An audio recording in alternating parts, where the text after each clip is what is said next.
So, paano mag-avail ng Pagsibol Village? Sabihan mo kung ang preferred location mo is Pampanga ba or yung Cavite natin.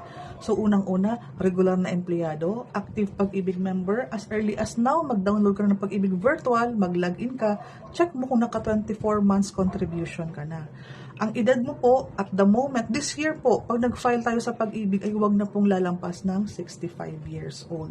Qualification sa mga salary natin, for Cavite po, 28,000 ang basic plus 3,000 fixed allowance. Yung pera or cola or yung sinasabi natin de minimis, rice, meals, transpo, clothing allowance, yan po. Yan po yung included dun sa 3,000 fixed allowance. Hindi kasama ang OT, bonus, holidays, or night differential.